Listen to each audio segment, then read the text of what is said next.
हरे कृष्णा, राधे राधे। दोस्तों, मैंने अपनी पिछली वीडियो में आपको कामदा एकादशी की व्रत, नियम और पारण समय बताया था और आज इस वीडियो में मैं आपको कामदा एकादशी की व्रत कथा बता रही हूँ।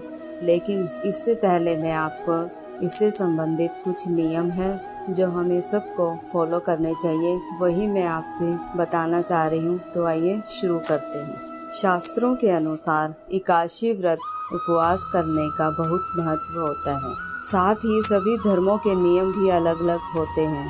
खासकर हिंदू धर्म के अनुसार एकादशी व्रत करने की इच्छा रखने वाले मनुष्य को दशमी के दिन से ही कुछ अनिवार्य नियमों का पालन करना चाहिए। तो आइए जानते हैं क्या नियम है वे। एकादशी के दिन क्रोध न करते हुए मधुर वचन बोलना चाहिए। एकादशी का व्रत उपवास करने वाले को दशमी के दिन मांस, लहसुन, प्याज, मसूर की दाल आदि सब चीज़ों का निषेध करना चाहिए। रात्रि को पूर्ण ब्रह्मचर्य का पालन करना चाहिए तथा भोग विलास से भी दूर रहना चाहिए। एकादशी के दिन प्रातः लकड़ी का दातुन ना करें। नींबू, जामुन या आम के पत्ते लेकर उसे ही चबा लें और उंगली से कंठ साफ कर लें। वृक्ष से पत्ता तोड़ना भी वर्जित है, अतः स्वयं गिरा हुआ पत्ता लेकर सेवन करें। यदि यह संभव ना हो तो पानी से 12 बार कुल्ले कर लें। फिर स्नान आदि कर मंदिर में जाकर गीता पाठ करें या पंडित जी से गीता का पाठ का श्रवण करें। फिर प्रभु के सामने इस प्रकार प्रण करना चाहिए कि आज मैं चोर, पाखंडी, दुराचारी मनुष्य से बात नहीं करूँगा और ना ही किसी का दिल दुखाऊंगा। रात्रि को जागरण कर कीर्तन करना चाहिए। तत्पश्चात ओम नमो भगवते वासुदेवाय इस द्वादश मंत्र का जाप करें। राम, कृष्ण, नारायण आदि विष्णु के सहस्त्र नाम को कंठ का भूषण बनाएं। भगवान विष्णु का स्मरण कर प्रार्थना करें और कहें कि हे त्रिलोकीनाथ, मेरी लाज आपके हाथ है, अतः मुझे इस प्रण को पूरा करने की शक्ति प्रदान करें। यदि भूलवश किसी निंदक से बात कर ली भी जाए तो भगवान सूर्य नारायण के दर्शन कर धूप दीप से श्री हरि की पूजा करके उनसे क्षमा याचना करें। एकादशी के दिन घर में झाड़ू नहीं लगानी चाहिए, क्योंकि चींटी आदि सूक्ष्म जीवों की मृत्यु का भी भय रहता है। इस दिन बाल भी नहीं कटवाने चाहिए। अधिक बोलना भी नहीं चाहिए। अधिक बोलने से मुख से ना जाने कौन से शब्द निकल जाएं जो हमें बोलने नहीं चाहिए। इस दिन यथाशक्ति दान करना चाहिए, किंतु स्वयं किसी का दिया हुआ अन्न आदि कदापि ग्रहण ना करें। दशमी के साथ मिली हुई काशी वृद्ध मानी जाती है। वैष्णवों को योग्य द्वादशी मिली हुई काशी का ही व्रत करना चाहिए। त्रयोदशी आने से पूर्ण व्रत का पालन करें। एकादशी के दिन व्रतधारी व्यक्ति को गाजर, शलजम, गोभी, पालक इत्यादि का सेवन नहीं करना चाहिए। केला, आम, अंगूर, बादाम, पिस्ता इत्यादि अमृत फलों का ही सेवन करना चाहिए।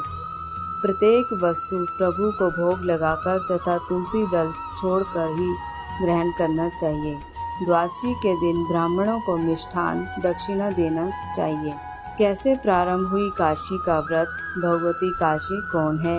इस संबंध में पद्म पुराण में कथा है कि एक बार पुण्य श्लोक धर्मराज युधिष्ठिर को लीला पुरुषोत्तम भगवान श्री कृष्ण ने समस्त दुखों तापों से मुक्ति दिलाने हजारों यज्ञों के अनुष्ठान की तुलना करने वाले चारों पुरुषार्थों को सहज ही देने वाले एकादशी व्रत करने का निर्देश दिया।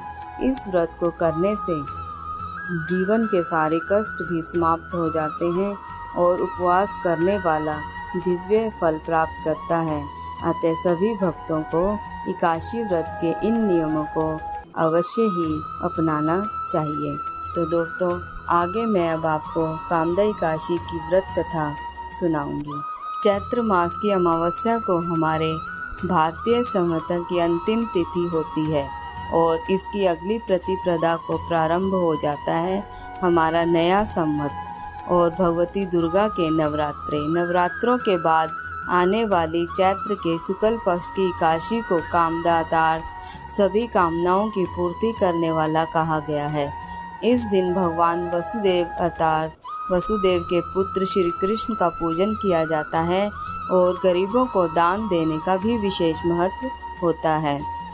पुलकित मन से भगवान श्री कृष्ण को कोटि कोटि नमस्कार करने के बाद धर्मराज युधिष्ठिर ने भगवान श्री कृष्ण से प्रार्थना की कि हे महाराज, अब मेरी इच्छा चैत्र मास के शुक्ल पक्ष की काशी के नाम, महात्म्य, पूजा विधान आदि के बारे में विस्तार पूर्वक जानने की है।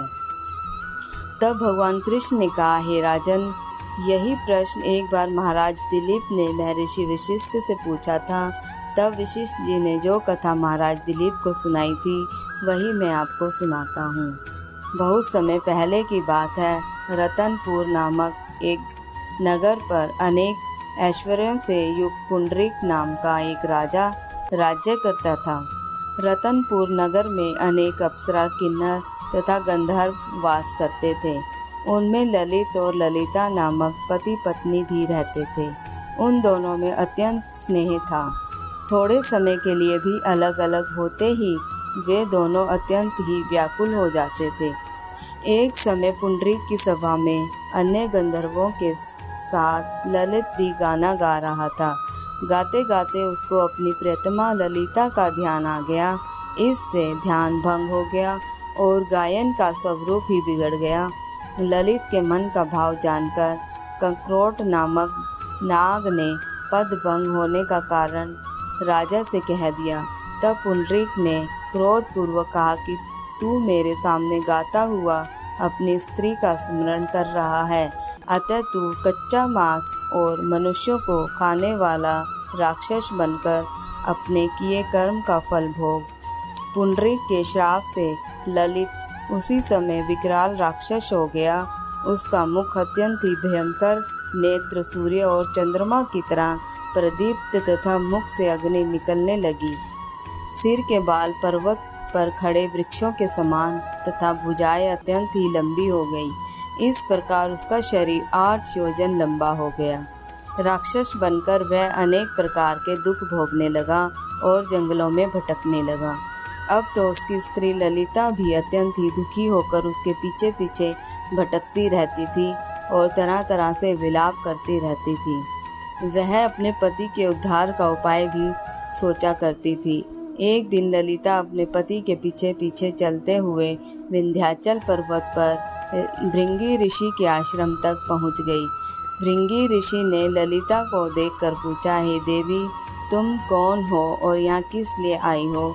ललिता बोली, मुनिवर, मेरा नाम ललिता है। मेरा पति राजा पुंडरीक के श्राप से भयानक और विशालकाय राक्षस बन गया है। इसका मुझको बहुत ही दुख है।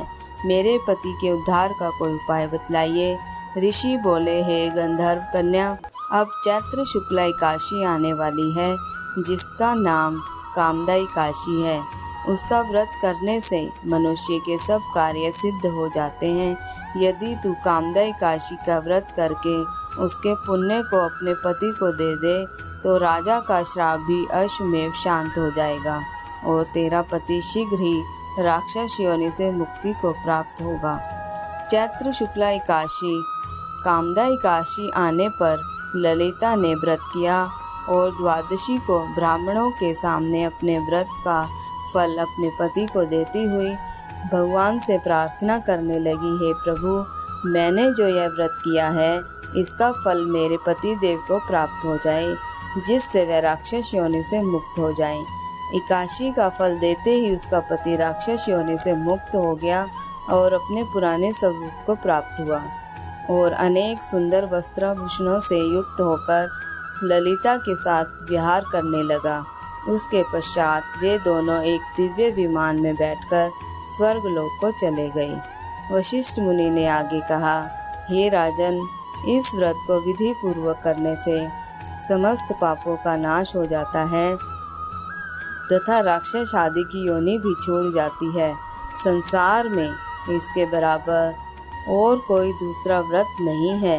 इसकी कथा पढ़ने या सुनने मात्र से ही वाजपेयी यज्ञ का फल प्राप्त होता है। तो दोस्तों, अगर आपको मेरी कथाएं अच्छी लगी हों तो प्लीज़ कमेंट बॉक्स में लिखकर ज़रूर बताएं और मेरे चैनल को सब्सक्राइब ज़रूर करें। तो चलिए मेरे साथ महामंत्र का उच्चारण करें। कृष्णा कृष्णा कृष्णा हरे हरे, हरे राम राम राम हरे हरे।